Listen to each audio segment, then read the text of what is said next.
وإذا صلحت المجتمعات وصحت العقائد والأعمال استخلف الله عز وجل هؤلاء المصلحين فصاروا سادة في الأرض. The Sheikh, he said, Ikhwani, when we say that ad-dawat al-salafiyya, it has its irtikaz on knowledge, the focus, the concentration, built upon knowledge. The meaning of knowledge here is knowledge of Allah, knowledge of Allah's attributes and His names and who He is, the ahkam that come to us from Allah, and working by those ahkam. Because if people were to have all of that knowledge of Allah and work by those ahkam, then the end result of that is the tazkiyatun nufus, that the people's, their persons, the people themselves will become pure. And if the people become pure as a result of all of this, then their society is going to become pure. And if the society becomes pure as a result of that, Allah Ta'ala will give the people this istikhlaf in the earth. He will give them dominion and dominance in the earth.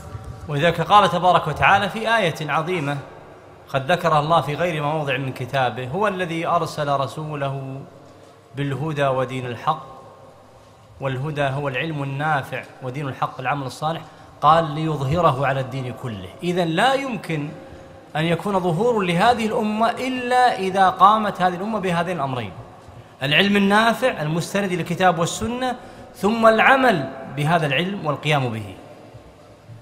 Sheikh says, so we find in an ayat of the Quran to prove that last point about if the people take the ahkam, then they get tazkiyah to the nufus. And if that happens, then the society becomes good. If the society becomes good, as a result of that, the people will be in charge. The Sheikh said, and from what proves that is what Allah Ta'ala has mentioned in the number of ayat in the Quran when He said about Himself, Allah is the one who has sent you with the guidance and the religion of truth.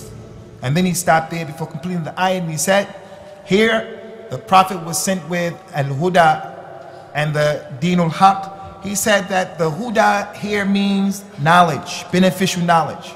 And the deenul haq was the righteous deeds. So the rest of the ayat, He is the one who has sent you with the guidance and the deen of truth, so that it can be proclaimed over all other religions.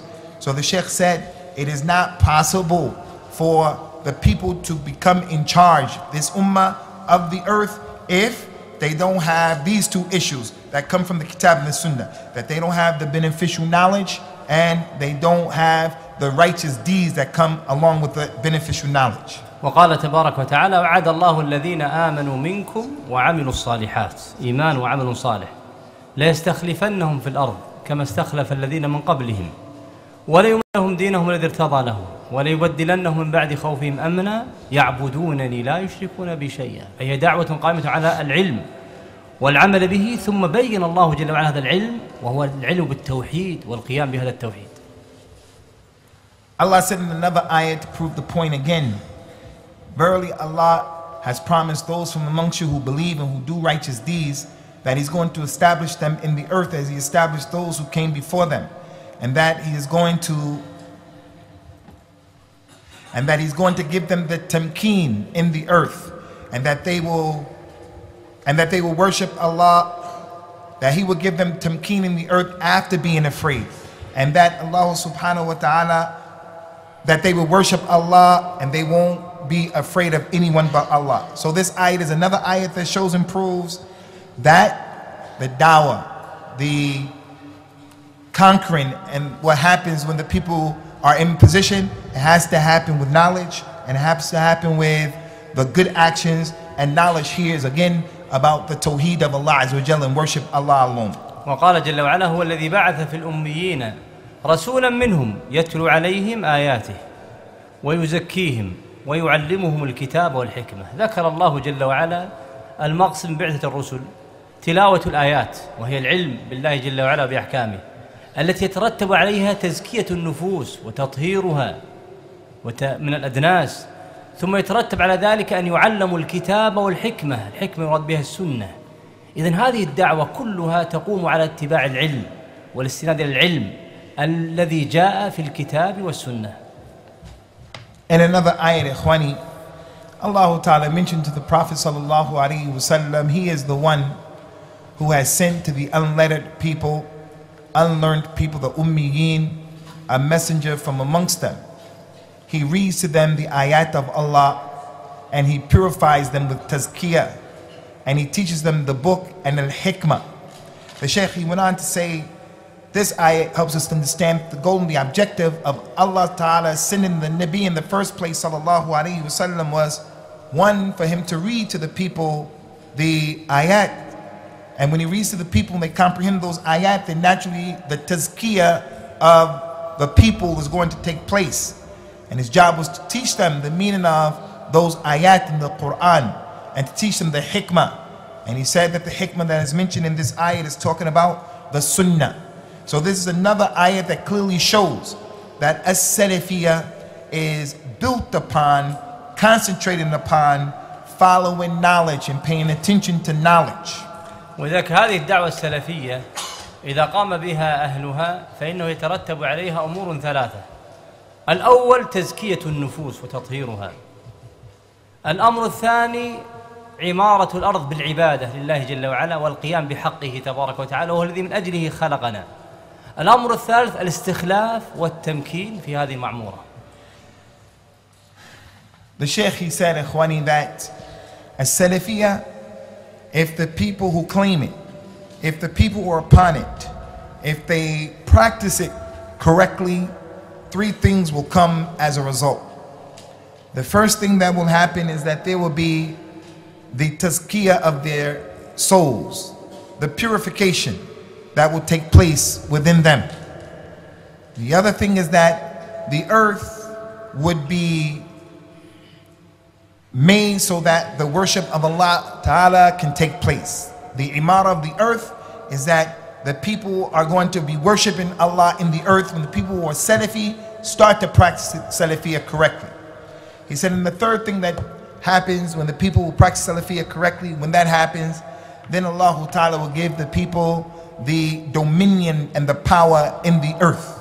والقائد في هذه الدعوة هو الدليل من الكتاب والسنة ومن عمل السلف في هذه الأمة. هذا هو القائد، ولذلك المبحث يكون حول الدليل وعلى اتباع الدليل دون أن يعظم الرجال وأن ينصب الأئمة فوق كتاب الله جل وعلا وسنة نبيه صلى الله عليه وعلى وسلم. ولذلك يقول ابن القيم رحمه الله في بيان هذا العلم وهذا الدليل، قال العلم قال الله قال الرسول قال الصحابة هم أولو العرفان. هذا هو العلم، قال الله قال رسوله قال الصحابة. أما من دون ما هو دون ذلك دون الصحابة فكل يؤخذ من قوله ويرد. He said, Ikhwani, that the principle, the qaida of as-salafiyah is that as-salafiyah is built upon the dalil.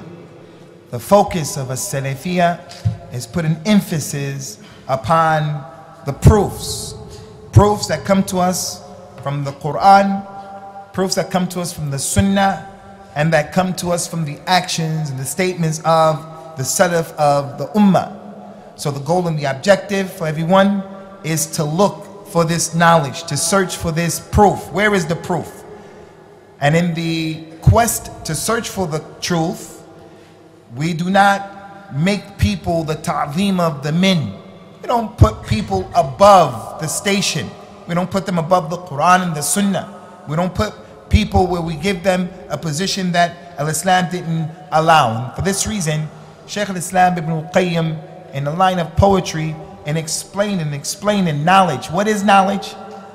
He said, Ibn al-Qayyim said, knowledge is what Allah said and what His Messenger said, and the companions, they are the ulul irfan. They're the ones who know. So that's a proof that he's using that everyone after the companions, their statements are accepted or their statements are rejected based upon them being in accordance to what was mentioned. هذه الدعوة السلفية المباركة، إذا قلنا بأن الدعوة السلفية هي دعوة الأنبياء، إذن أعداء هذه السلفية هم من ذكرهم الله جل وعلا في أعداء الأنبياء. ولذلك كلما كان الإنسان أكثر ملازمة لهذه الدعوة وعملا بها كان أكثر الناس عداوة للمخالفين لهذه الدعوة. قال جل وعلا: وكذلك جعلنا لكل نبي عدوا من المجرمين. وهؤلاء الأعداء لم يعادوا الأنبياء لأشخاصهم، وإنما عادوهم لدعوتهم.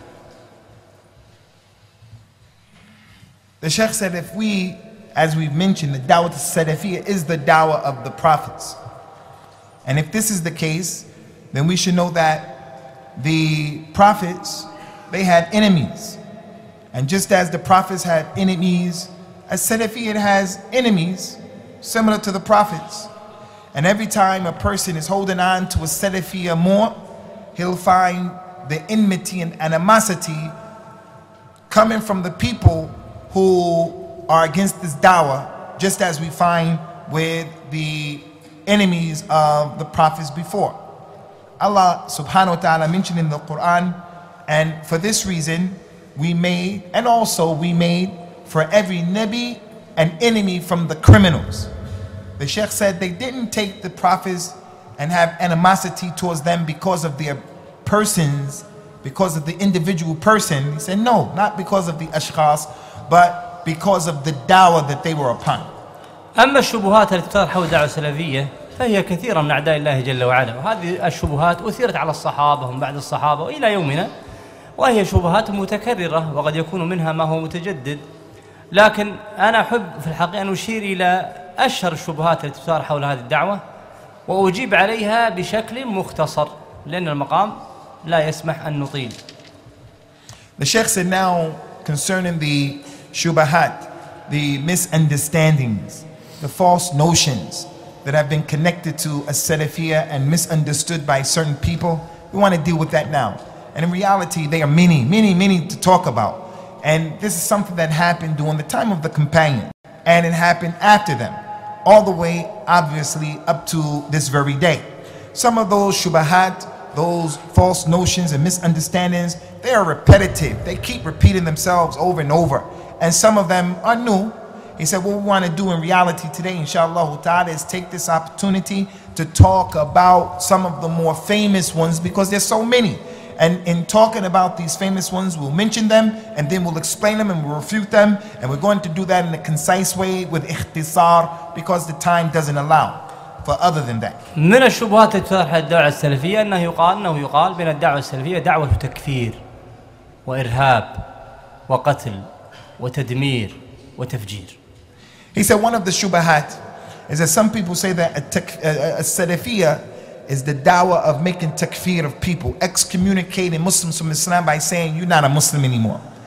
They say that a Salafiyya is the dawah of killing, the dawah of terrorism, the dawah of making mischief. ولا شك أن هذا أمر باطل لكل من له أدنى تصور وعدل، فإن التكفير منه ما هو حق ومنه ما هو باطل. The Sheikh said no doubt this is not true, it's falsehood, it's batil, and that is for the one who has the simplest ability to comprehend issues. Because this issue of a takfir in and of itself, there's some takfir that is the truth, you have to make takfir, and then there are some forms of takfir that are falsehood that shouldn't be made. وإذا كان تكفير المشركين والكافرين هذا ركن في الدين، وهو الكفر بالطاغوت، ومن يؤمن بالله ويكفر بالطاغوت. ولذلك من لم يكفر المشركين قد حكم الكتاب والسنة بكفر مشركين فهو كافر. The Sheikh said, for an example, from the takfir that is the haqq is making takfir of the polytheists, the mushrikeen, and making takfir of the non-Muslims, the kafirin. Allah Ta'ala has mentioned in the Quran, and whoever disbelieves in the taghut. And that means that someone is worshiping something other than Allah. Whoever disbelieves in the taghut has been mentioned to show there is a religious responsibility to disbelieve in them. And whoever doesn't make takfir of that person, then he himself is a kafir. وإنما العيب على من كفر